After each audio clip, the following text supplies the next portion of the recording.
सुनो, ये विकास की बात हो रही है, विकास की बात हो रही है, सुन लीजिए जरा। आदरणीय सभापति महोदया, मैं इस ऑनरेबल हाउस को जानकारी देना चाहता हूं कि मोदी जी ने प्रधानमंत्री बनने के बाद दिल्ली के चारों तरफ पेरीफेरल रोड बनाई, 43,000 करोड़ रुपया उसके ऊपर खर्च आया। दिल्ली की आम आदमी पार्टी की सरकार को 3700 करोड़ रुपया उसके लिए देना था, एक पाई पैसा नहीं दिया गया। जब देश के यशस्वी प्रधानमंत्री आदरणीय मोदी जी की जानकारी में बात लाई गई तो मोदी जी ने अपनी सरकार को कहा कि काम को रोकना नहीं है। दिल्ली के अंदर हर रोज 60,000 ट्रक्स एंटर करते हैं, दिल्ली को प्रदूषित बनाते हैं। आज वो पेरीफेरल रोड बनकर तैयार हो गया है, 60,000 ट्रक्स की एंट्री दिल्ली में बैन हो गई है। मैं आदरणीय प्रधानमंत्री जी के प्रति आभार व्यक्त करना चाहता हूं। आदरणीय सभापति महोदया, अपोजिशन के लोग जरा सुनने का जरा मादा दिखाओ, हम भी आपको सुनते हैं। मोदी जी ने दिल्ली में, साउथ दिल्ली में, बदरपुर में दुनिया का सबसे मोदी जी ने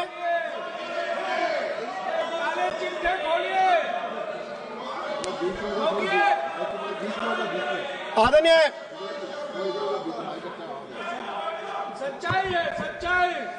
आदरणीय सभापति महोदया, आप सुनने का जरा मादा रखिए, आपको बोलने का अवसर मिलेगा, आपको जो बोलना बोलिए। आदरणीय सभापति महोदया, मोदी जी ने साउथ दिल्ली में, बदरपुर में दुनिया का सबसे बड़ा इको पार्क बनाया है। उस इको पार्क में जॉगिंग ट्रैक है, साइकिल ट्रैक है, उस इको पार्क में सफारी है, चिड़ियाघर है, उस इको पार्क में 1.5 लाख दरख्त लगाए गए हैं। आपको मालूम है ये इको पार्क कहां बनाया है? एनटीपीसी की राखी का ढेर था, 885 एकड़ जमीन पर राखी का ढेर था। आज उस राखी के ढेर पर दुनिया का सबसे बड़ा इको पार्क दिया है और जिसमें सफारी भी है, चिड़ियाघर भी है, 1.5 लाख दरख्त लगाए गए हैं।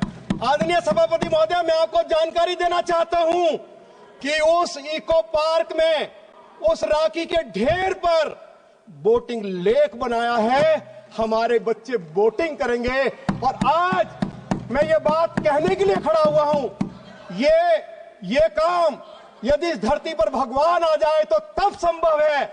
और ये काम या ये जो चमत्कार जो किया है दिल्ली की धरती पर, ऐसा चमत्कार देश के यशस्वी प्रधानमंत्री आदरणीय नरेंद्र मोदी कर सकते हैं, कोई दूसरा व्यक्ति नहीं कर सकता है। मैं ये बात कहना चाहता हूं। आदरणीय सभापति महोदया, प्रगति मैदान के साथ 1.5 किलोमीटर लंबी टनल बनाई गई है। दिल्ली में ट्रैफिक की समस्या है, 1000 करोड़ रुपया मोदी जी की सरकार ने उस 1.5 किलोमीटर लंबी टनल पर खर्च किया और दिल्ली की आम आदमी पार्टी सरकार को 20% आम आदमी पार्टी की सरकार को उस टनल को बनाने के लिए देना था। हमारे कॉमर्स मिनिस्टर यहां नहीं है, मैं आपको जानकारी देना चाहता हूं, एक नया पैसा उस टनल बनाने के लिए आम आदमी पार्टी की सरकार ने कंट्रीब्यूट नहीं किया। जब देश के माननीय प्रधानमंत्री जी के सामने ये मामला लाया गया, उन्होंने कहा कि दिल्ली की ट्रैफिक व्यवस्था को ठीक करना है, पैसा जितना लग जाए, दिल्ली की आम आदमी पार्टी की सरकार एक पैसा ना दे, लेकिन टनल के काम को रोकना नहीं है। ये है आदरणीय सभापति महोदया, मैं साउथ दिल्ली को रिप्रेजेंट करता हूं। आप कभी मथुरा रोड पर गई होंगी, हमारे सभी अपोजिशन के हमारे ऑनरेबल मेंबर्स जाते हैं। मथुरा रोड पर घंटों घंटों जाम लगा रहता है। मैं देश के यशस्वी प्रधानमंत्री आदरणीय मोदी जी के प्रति आभार व्यक्त करना चाहता हूं कि उन्होंने सराय काले खां से कालंदी कुंज होते हुए, मीठापुर, फरीदाबाद, पलवल, सोना होते हुए बड़ौदा मुंबई हाईवे तक 6,500 करोड़ रुपया खर्च करके 6 लेन का हाईवे दिया है। मथुरा रोड पर अब ट्रैफिक जाम नहीं लगता है। मैं दिल्ली के लोगों की ओर से आदरणीय मोदी जी के प्रति आभार व्यक्त करना चाहता हूं। आदरणीय सभापति महोदया, दिल्ली में कोई वर्ल्ड क्लास कन्वेंशन सेंटर नहीं था, हमारे पास केवल एक विज्ञान भवन था।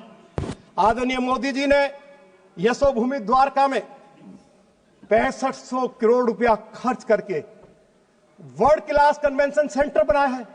मोदी जी ने एशिया का सबसे बड़ा कन्वेंशन सेंटर प्रगति मैदान में बनाया है और जो द्वारका में जो कन्वेंशन सेंटर बना है 25,000 लोग एक साथ बैठ सकते हैं। तो क्या इस हाउस को मोदी जी को धन्यवाद देना चाहिए या नहीं देना चाहिए? क्या उनके प्रति आभार व्यक्त करना चाहिए नहीं करना चाहिए? आदरणीय अध्यक्ष महोदय, दिल्ली में कोई वर्ल्ड क्लास पार्क नहीं था। मोदी जी के मार्गदर्शन में द्वारका में 137 एकड़ जमीन पर वंदना पार्क विकसित किया, जिसके ऊपर 560 करोड़ रुपया खर्च हो रहा है। उसकी नींव देश के यशस्वी गृह मंत्री आदरणीय अमित शाह जी ने रखी थी। वो बनकर तैयार हो गया है। आज दिल्ली के लाखों लोग जब उसमें मॉर्निंग वॉक करते हैं, ओपन जिम लगा दिए हैं, जब बच्चे कसरत करते हैं तो मन से वो मोदी जी को दुआ देते हैं। ये मैं आपकी जानकारी में लाना चाहता हूं। आदरणीय अध्यक्ष महोदय, यदि हम इंडिया गेट की तरफ चलें, नेशनल वार मेमोरियल बनाया गया है। जो मोदी जी ने नेशनल वार मेमोरियल दिया है देश के शहीदों को, देश के फौजियों को, देश के पैरामिलिट्री फोर्सेस में जो लोग काम करते हैं, देश के लिए शहीद हो गए, उनकी याद में जो नेशनल वार मेमोरियल बनाया है। मैंने वाशिंगटन में अमेरिका का भी नेशनल वार मेमोरियल देखा है। वो नेशनल वार मेमोरियल वाशिंगटन का इसके सामने कहीं टिकता भी नहीं है। तो क्या मोदी जी के प्रति हमें आभार व्यक्त करना चाहिए? हमें इस बात की खुशी है कि इंडिया गेट पर जहां कभी इंग्लैंड के राजा की प्रतिमा लगती थी, आज उस स्थान पर मोदी जी ने सुभाष चंद्र बोस की, नेता की प्रतिमा लगाकर देश के शहीदों को जो सम्मान दिया है, ये पूरा राष्ट्र उनका ऋणी रहेगा। उनके प्रति आभार व्यक्त करना चाहता है। आदरणीय सभापति महोदय, जिस ऐतिहासिक इमारत में खड़ा होकर मैं बोल रहा हूं, ये इमारत भी मोदी जी ने बनाकर दी है। आदरणीय अध्यक्ष महोदय, मोदी जी ने जो कर्तव्य पथ दिया है, आज लाखों लोग हर रोज कर्तव्य पथ पर इंडिया गेट पर एकत्रित होते हैं, मोदी जी के प्रति आभार व्यक्त करते हैं। हजारों हमारे खोखा पट्टी के लोगों को, जो बेचारे फल फ्रूट बेचते हैं, आइसक्रीम बेचते हैं, पानी बेचते हैं, उनको रोजगार भी मिला है और कर्तव्य पथ की जो रौनक बढ़ी है वो देखने में अपने आप में बिल्कुल अलग है। दिल्ली के लोग मोदी जी के प्रति आभार व्यक्त करना चाहते हैं। आदरणीय अध्यक्ष महोदय, मैं ये जानकारी देना चाहता हूं कि आजादी के बाद से लेकर मोदी जी के प्रधानमंत्री बनने तक दिल्ली पुलिस के पास अपना कोई पुलिस हेडक्वार्टर नहीं था। मोदी जी की सरकार ने जयसिंह रोड पर कनॉट प्लेस में 1000 करोड़ रुपया खर्च करके दिल्ली पुलिस के लिए वर्ल्ड क्लास पुलिस हेडक्वार्टर बनाया है। मैं इसके लिए भी उनके प्रति बहुत बहुत धन्यवाद देना चाहता हूं। आदरणीय अध्यक्ष महोदय, 2014 में दिल्ली एनसीआर में मेट्रो का जो कुल नेटवर्क था वो 200 किलोमीटर का था, अब वो बढ़कर दुगना हो गया है। मैं बहुत बहुत प्रधानमंत्री जी के प्रति दिल्ली वासियों की ओर से धन्यवाद करना चाहता हूं कि अभी हाल ही में उनके कर कमलों द्वारा दिल्ली में रिठाला नरेला कुंडलिक कॉरिडोर का काम शुरू हो गया है, जिसका फाउंडेशन स्टोन देश के यशस्वी प्रधानमंत्री आदरणीय श्री नरेंद्र मोदी जी ने रखा है। मैं दिल्ली के लोगों से उनके प्रति आभार व्यक्त करना चाहता हूं। आदरणीय सभापति महोदय, यहां हमारे उत्तर प्रदेश के भी ऑनरेबल मेंबर्स हैं। क्या ये हमारे लिए खुशी की बात नहीं है कि MRTS ट्रेन केवल 45 मिनट में अब दिल्ली से मेरठ पहुंच रही है। नमो मेट्रो दिल्ली और एनसीआर को जोड़ रही है।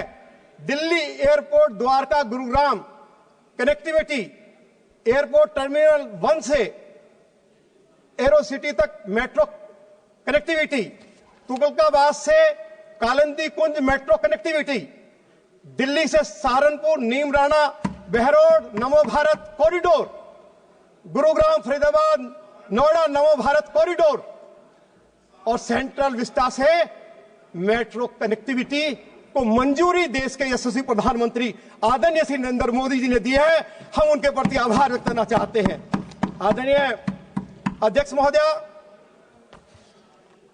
दिल्ली में पब्लिक ट्रांसपोर्ट सिस्टम पूरी तरह कोलैप्स हो गया।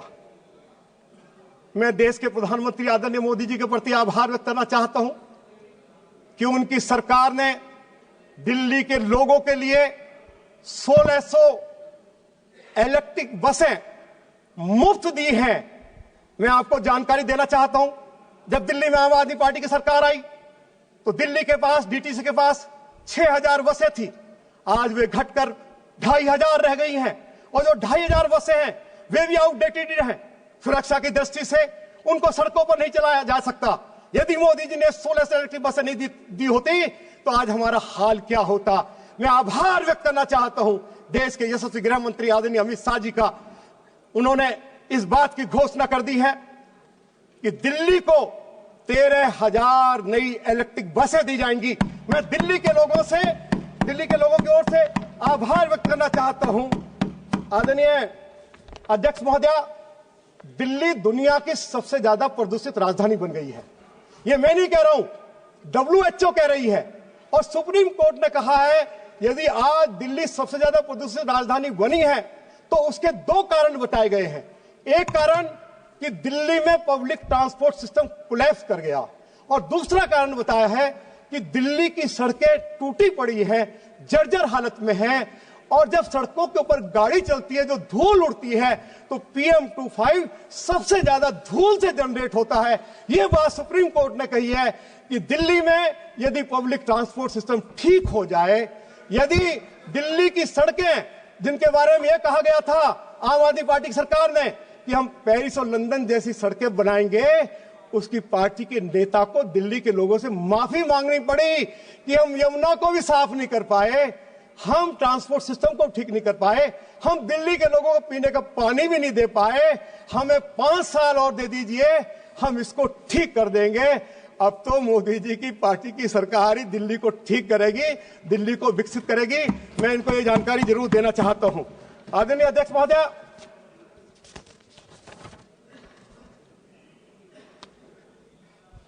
दिल्ली के अंदर उत्तर प्रदेश से, हरियाणा से, पंजाब से हर रोज 40,000 कमर्शियल वाहन दिल्ली रोज आते हैं। इनको रोकने के लिए देश के यशस्वी प्रधानमंत्री आदरणीय श्री नरेंद्र मोदी जी के नेतृत्व में जो कदम उठाए गए, मैं उनकी जानकारी देना चाहता हूं। दिल्ली के अंदर अर्बन एक्सटेंशन रोड, जिसको हम तीसरा रिंग रोड भी कहते हैं, जिसके ऊपर मोदी जी की सरकार 12,500 करोड़ रुपया खर्च कर रही है, जो बनकर लगभग तैयार हो गया है। और मैं आपको जानकारी देना चाहता हूं कि ये जो तीसरा रिंग रोड बनाया जा रहा है, इसमें 27 फ्लाईओवर हैं, 18 अंडरपासेज हैं, और मैं ये जानकारी ऑनरेबल हाउस को देना चाहता हूं कि जिनके पास हर साल 80,000 का बजट है, 80,000 करोड़ का दिल्ली के अंदर 80,000 करोड़ का जिस सरकार के पास बजट है, वो दिल्ली में एक भी फ्लाईओवर दिल्ली की ट्रैफिक व्यवस्था को ठीक करने के लिए नहीं बना पाए। इसकी जानकारी मैं आपको जरूर देना चाहता हूं। आदरणीय अध्यक्ष महोदय, दिल्ली से मुंबई तक नेशनल हाईवे, दिल्ली से मेरठ एक्सप्रेसवे, अक्षरधाम से सहारनपुर तक नेशनल हाईवे, शिव मूर्ति से नेशनल मंडेला मार्ग तक बनेगी सुरंग, जिसका हाल ही में प्रधानमंत्री जी ने शिलान्यास किया है, जिसकी घोषणा की है। दिल्ली अमृतसर कटरा एक्सप्रेसवे को KMP एक्सप्रेसवे से जोड़ा जाएगा, ताकि एयरपोर्ट तक जाने का मिले अलग से रास्ता। आदरणीय सभापति महोदय, दिल्ली देहरादून एक्सप्रेसवे को टोनिका सिटी के निकट गाजियाबाद से जोड़ा जा रहा है। आदरणीय अध्यक्ष महोदय, दिल्ली देहरादून एक्सप्रेसवे से गाजियाबाद नोएडा के लिए अलग रास्ता मिलेगा। यह जानकारी भी बैठिए। आदरणीय सभापति महोदय, आपको यह जानकर खुशी होगी कि इस दिल्ली में कड़कड़ धुआं उस क्षेत्र के विकास के लिए मोदी जी ने 1168 करोड़ रुपया दिए हैं। काम लगभग पूरा हो गया है। मैं दिल्ली के लोगों की ओर से भारत के प्रधानमंत्री जी के प्रति आभार व्यक्त करना चाहता हूं। आपको जानकर खुशी होगी कि दिल्ली में आम आदमी पार्टी की सरकार दिल्ली को एक भी स्पोर्ट्स कॉम्प्लेक्स नहीं दे पाई। आदरणीय मोदी जी के सहयोग से, उनके मार्गदर्शन में द्वारका में इंटरनेशनल स्पोर्ट्स कॉम्प्लेक्स बनाया गया है, जिसके ऊपर 572 करोड़ रुपया खर्च हो रहे हैं। यह जानकारी मैं उनको दे रहा हूं जो ये कहते हैं कि इनके पास विजन नहीं है।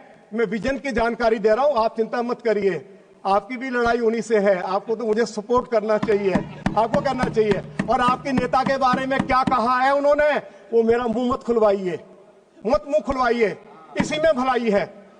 आदरणीय अध्यक्ष महोदय, हम प्रधानमंत्री जी के प्रति हम सभी दिल्ली के लोग आभार व्यक्त करना चाहते हैं कि नरेला सिटी में एजुकेशन हब की मंजूरी प्रधानमंत्री जी ने दे दी है। मैं दिल्ली वासियों की ओर से उनके प्रति आभार व्यक्त करना चाहता हूं। नरेला में इंटरनेशनल स्पोर्ट्स स्टेडियम और क्रिकेट स्टेडियम प्रधानमंत्री श्री नरेंद्र मोदी जी के सहयोग से, उनके मार्गदर्शन में बनाया जा रहा है। मैं दिल्ली के लोगों की ओर से उनको बहुत बहुत उनके प्रति धन्यवाद देना चाहता हूं। आदरणीय अध्यक्ष महोदय, दिल्ली में मोदी जी की सरकार के मार्गदर्शन में 12 यमुना के किनारे डायवर्सिटी पार्क बनाए गए हैं। 12 दिल्ली में आम आदमी पार्टी की सरकार एक कोई पार्क नहीं बना पाई। मैं ये जानकारी भी आपको देना चाहता हूं, इस हाउस को देना चाहता हूं कि पूर्वी दिल्ली में यमुना के किनारे आप जरा जाओ तो सही, जरा मेरे साथ चलिए। मैं आपको एयर कंडीशन बस में लेकर चलूंगा और देसी घी का खाना खिलाऊंगा। आप चल के जरा देखिए तो सही ना, जरा आप देखोगे तो आप ये कहोगे कि जो कुछ मोदी जी ने दिया तो दिल से आप मोदी जी को धन्यवाद देंगे। मैं इस बात की गारंटी कर रहा हूं। आप चल के जरा देखिए कि यमुना के किनारे, इनको शंका चले, यमुना के किनारे आ रहा हूं, यमुना के किनारे असीता पार्क जो मोदी जी की सरकार ने दिया है, जहां भगवान बुद्ध की प्रतिमा लगाई गई है, जरा चलकर तो देखिए। यमुना के इसके साथ साथ यमुना वाटिका दी है। आप चलिए जरा सराय काले खां, एक बहुत बेहतरीन park, world class park Modi ji की सरकार ने दिल्ली के लोगों को दिया है, भगवान बिरसा मुंडा के नाम पर। और आप चल के देखिए उसको, जिसके ऊपर लगभग 843 करोड़ रुपया खर्च हुआ है। और जब आप जाएंगे और उस पार्क में भगवान बिरसा मुंडा की जो प्रतिमा लगाई गई है, तो उसको देखकर आपका मन गदगद हो जाएगा। यह जानकारी भी मैं आपको देना चाहता हूं। उस पार्क का नाम है बासेरा पार्क। बासेरा पार्क में, जैसे मैंने आपको कहा है, भगवान मुंडा जी की प्रतिमा लगाई गई है। आदरणीय सभापति महोदय, दिल्ली में लाखों बेचारे खोका पट्टी वाले लोग हैं। आदरणीय प्रधानमंत्री श्री नरेंद्र मोदी जी ने दिल्ली के 2 लाख खोका पट्टी के लोगों को कि वो सम्मान और इज्जत के साथ वो अपना कारोबार कर सके, 10,000 रुपए से लेकर 50,000 रुपया उपलब्ध कराए हैं। आज खोका पट्टी के लोग दिल से देश के प्रधानमंत्री आदरणीय मोदी जी को दुआएं दे रहे हैं। अभी हाल ही में 30,000 रुपए तक बैंक एटीएम निकासी की सुविधा भी मोदी जी की सरकार ने खोका पट्टी के लोगों को दे दी है। यह सुविधा कभी अमीर लोगों के पास होती थी, मोदी जी ने खोका पट्टी के लोगों को यह सुविधा देकर जो उनको सम्मान दिया है, मैं दिल्ली के लाखों खोका पट्टी की ओर के लोगों की ओर से उनके प्रति आभार व्यक्त करना चाहता हूं। आदरणीय सभापति महोदय, दिल्ली में लगभग 30 लाख लोग झुग्गी झोपड़ी में रहते हैं। मोदी जी ने जहां झुग्गी वहीं मकान इस योजना को शुरू किया है। 7,000 फ्लैट्स बनाकर दे दिए हैं। बाकी झुग्गी झोपड़ी वासियों के लिए फ्लैट्स बनाने का कार्य शुरू हो गया है।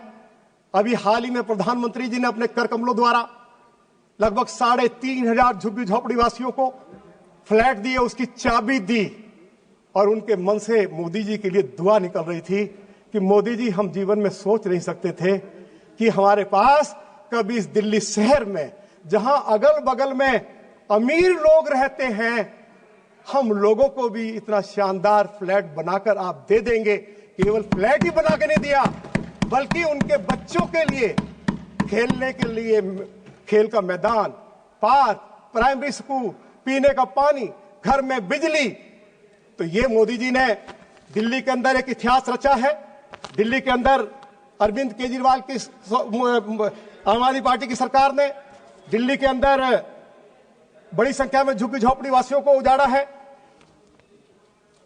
आदरणीय सभापति महोदया, मैं जानकारी देना चाहता हूं, लंबे समय से दिल्ली में जो हमारे दुकानदार भाई हैं, जिनकी दुकानें दिल्ली की सड़कों पर चल रही हैं, मोदी जी की सरकार ने 50,000 दुकानों को उनको फ्री होल्ड में परिवर्तित कर दिया। दिल्ली में आम आदमी पार्टी की सरकार ने ऐसी 351 सड़कें थी, जिन सड़कों के बारे में जब दिल्ली नगर निगम में भाजपा की सरकार थी तो दिल्ली की आम आदमी पार्टी की सरकार से आग्रह किया कि इन 352 सड़कों को कमर्शियल डिक्लेयर कर दिया जाए, क्योंकि इनके ऊपर सीलिंग की तलवार लटकी रहती है।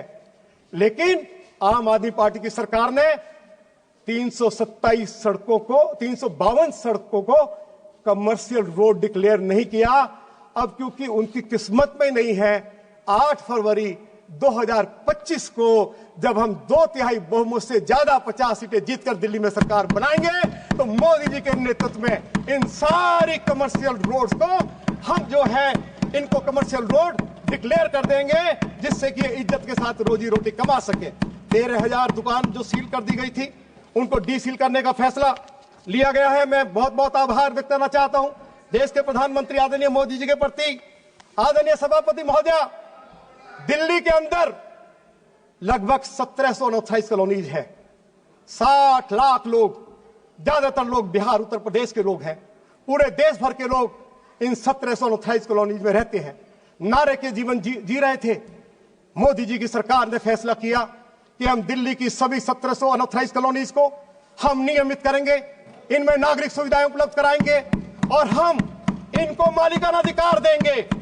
और सभापति महोदया, जरा और सुन लीजिए, मोदी जी की सरकार आने से पहले यदि इन अनऑथराइज्ड कॉलोनीज में कोई व्यक्ति घर बनाता था तो एमसीडी और उस एरिया के आम आदमी पार्टी के काउंसलर जबरन वसूली करते थे। अब क्या व्यवस्था की है, जरा वो सुनने वाली बात है। दिल्ली की जिन 1700 अनऑथराइज्ड कॉलोनीज को मोदी जी की सरकार ने मालिकाना अधिकार दिया, उनकी रजिस्ट्री की जा रही है और कोई अनऑथराइज्ड कॉलोनी का निवासी सब रजिस्ट्रार के ऑफिस में नहीं जा रहा है, बल्कि सब रजिस्ट्रार अनऑथराइज्ड कॉलोनी में जाके कैंप लगाता है। लोग लाइन में खड़े होकर रजिस्ट्रेशन कराते हैं और वहीं उनको रजिस्ट्री करके दे दी जाती है। ये है मोदी जी का न्याय, ये है मोदी जी का गरीब लोगों के प्रति इंसाफ। इसको जरा सुनने की जरूरत है। और इससे आगे जो एक कदम मोदी जी की सरकार ने उठाया है, मैं दिल्ली के 60 लाख अनऑथराइज्ड कॉलोनी के निवासियों की ओर से उनके प्रति आभार व्यक्त करना चाहता हूं। उन्होंने ये फैसला ले लिया कि दिल्ली के अनऑथराइज्ड कॉलोनीज में यदि गरीब आदमी अपना घर बनाएगा तो बिल्डिंग बायलॉज के मुताबिक वे अपना घर शान के साथ, सम्मान के साथ, बगैर किसी डर, बगैर भय के बना सकता है। यदि वो अपना घर तोड़कर बनाना चाहता है तो उसको नक्शा पास नहीं करवाना पड़ेगा, वो बिल्डिंग बायलॉज के मुताबिक अपना घर बना सकता है। ये जो ऐतिहासिक फैसला आदरणीय मोदी जी ने दिल्ली की 1700 कॉलोनियों के लिए लिया है, मैं दिल्ली की अनऑथराइज्ड कॉलोनी के 60 लाख लोगों की ओर से आदरणीय मोदी जी के प्रति बहुत बहुत आभार व्यक्त करना चाहता हूं। आदरणीय अध्यक्ष महोदया, मैं इस ऑनरेबल हाउस को जानकारी भी देना चाहता हूं कि आम आदमी पार्टी की सरकार ने दिल्ली को दुनिया की सबसे ज्यादा प्रदूषित राजधानी बना दिया। लोग दिल्ली छोड़कर जा रहे हैं। 12,000 हर साल प्रदूषण की वजह से दिल्ली में लोगों की मौत हो रही है। दिल्ली के लोग कैंसर जैसी बीमारी से पीड़ित हो रहे हैं। आदरणीय मोदी जी की सरकार ने फैसला लिया कि दिल्ली के अंदर अब जो इंडस्ट्रीज लगाई जा रही है, इंडस्ट्रियल इलाकों में केवल इंडस्ट्रियल इलाकों में सिर्फ सर्विस और हाईटेक इंडस्ट्री ही लगेंगी। ये ऐतिहासिक फैसला आदरणीय मोदी जी की सरकार ने किया है। हम दिल्ली वासियों की ओर से उनके प्रति आभार व्यक्त करना चाहते हैं। दिल्ली के सभी इंडस्ट्रीज के मालिक ये चाहते थे, दिल्ली के लोग ये चाहते थे। आदरणीय अध्यक्ष महोदय, मैंने आपको बताया कि दिल्ली प्रदूषित क्यों हुई। मैं एक छोटा सा उदाहरण इस ऑनरेबल हाउस के सामने रखना चाहता हूं। मैं एक छोटा सा, जरा सुनिए। आप दुनिया में आपको ऐसी बात सुनने को नहीं मिली होगी। दिल्ली की आम आदमी पार्टी की सरकार ने, उनके मुख्यमंत्री ने घोषणा की कि अब हम पराली से खाद बनाएंगे और एक केमिकल घोल तैयार किया गया। उसके ऊपर खर्चा हुआ 30,000 रुपया। एक छटाक पराली से खाद नहीं बनी। दिल्ली के मुख्यमंत्री ने अपना चेहरा चमकाने के लिए 24 करोड़ रुपया प्रचार और विज्ञापन के ऊपर खर्च कर दिया। आप बताइए कि 24 करोड़ रुपया प्रचार पर खर्च किया जा रहा है और पराली से एक छटा खाद नहीं बनी है। दिल्ली में जो स्मार्ट टावर लगाया गया, जिसके ऊपर 23 करोड़ रुपया खर्च किया गया, वो बंद पड़ा हुआ है। दिल्ली का पब्लिक ट्रांसपोर्ट सिस्टम पूरी तरह से बर्बाद कर दिया है। दिल्ली की सड़कें टूटी पड़ी है। दिल्ली के लोग प्रदूषण से दुखी है, दिल्ली को छोड़कर जा रहे हैं। हमने दिल्ली के लोगों से आग्रह किया है कि कृपया करके आप दिल्ली छोड़कर मत जाइए। हम इसको प्रदूषण से दिल्ली के लोगों को छुटकारा दिलवाएंगे। वो समय आ गया है। हमने दिल्ली के लोगों के साथ, आदरणीय सभापति महोदया, हमने ये उनको विश्वास दिलाया है। मैं आपको जानकारी देना चाहता हूं कि मोदी जी की सरकार ने दिल्ली में 3 नए कॉलेज भी दिए हैं। मैं ये जानकारी भी और इस ऑनरेबल हाउस को देना चाहता हूं कि मोदी जी की सरकार ने हाल ही में सूरजमल विहार में दिल्ली विश्वविद्यालय का ईस्ट कैंपस भी दिया है। मोदी जी की सरकार ने हाल ही में द्वारका में दिल्ली विश्वविद्यालय का वेस्ट कैंपस भी दिया है। रोशनपुरा नजफगढ़ में वीर सावरकर जी के नाम पर कॉलेज की नींव भी रखी गई है। मैं दिल्ली के लोगों की ओर से आदरणीय प्रधानमंत्री जी के प्रति आभार व्यक्त करना चाहता हूं। आदरणीय सभापति महोदय, इसके अलावा मैं ये जानकारी भी देना चाहता हूं इस ऑनरेबल हाउस को, हमारे कांग्रेस के मित्र भी सुने कि जब दिल्ली में श्री मदन लाल खुराना की सरकार थी, वो दिल्ली के मुख्यमंत्री थे। उसके बाद डॉक्टर साहिब सिंह वर्मा दिल्ली के मुख्यमंत्री बने। उन्होंने दिल्ली को 12 नए कॉलेजेस दिए, fully funded by Delhi government. और आज मैं जानकारी देना चाहता हूं इस हाउस को कि दिल्ली में 12 कॉलेजेस दिए, fully funded by Delhi government. Delhi की आम आदमी पार्टी की सरकार टीचिंग स्टाफ को, नॉन टीचिंग स्टाफ को हाई कोर्ट की डायरेक्शन के बाद उनको वेतन नहीं दे पा रही है। यह है आम आदमी पार्टी की सरकार। मैं सभापति महोदय आपको बताना चाहता हूं कि जहां एक तरफ मोदी जी ने जो कुछ व्यवस्था दिल्ली के लोगों के लिए शिक्षा के क्षेत्र में की है, मैंने उसकी चर्चा की है। दिल्ली के अंदर एक नया कॉलेज पिछले 10 सालों में आम आदमी पार्टी की सरकार नहीं खोल पाई। दिल्ली के अंदर 50 कॉलेज खोलने का वायदा किया था। दिल्ली के अंदर 500 नए स्कूल खोलने की बात कही गई थी। दिल्ली में 78 स्कूलों को बंद कर दिया गया। आदरणीय सभापति महोदय, आज दिल्ली के 60% स्कूलों में प्रिंसिपल नहीं है। 40% स्कूलों में आज वाइस प्रिंसिपल नहीं है। और दिल्ली के 70% स्कूलों में साइंस की पढ़ाई नहीं है। 45% स्कूलों में कॉमर्स की पढ़ाई नहीं है। मैं पूछना चाहता हूं कि हमारे बच्चे डॉक्टर इंजीनियर कैसे बनेंगे। ये वायदा किया जाता है गेस्ट टीचर्स के साथ कि हम सरकार में आएंगे, हम दिल्ली के 25,000 गेस्ट टीचर्स को रेगुलराइज करेंगे। आज गेस्ट टीचर्स को नौकरी से बाहर किया गया है। आज दिल्ली के स्कूल्स में 25,000 टीचर्स की कमी है। जो लोग ये कहते हैं, जरा सुन लीजिए, जो लोग ये कहते हैं, जरा इनके कारनामे सुन लीजिए। ये कहते हैं कि हमारा वर्ल्ड क्लास एजुकेशन मॉडल है। मैं आपको जानकारी देना चाहता हूं, 12वीं क्लास में दिल्ली 6ठे स्थान पर रही है, जबकि 10वीं क्लास में दिल्ली का स्थान 15वां रहा है। जरा सुन लीजिए। और दिल्ली का स्थान सुन लीजिए, पटना, भोपाल, प्रयागराज और भुवनेश्वर के बाद है। ये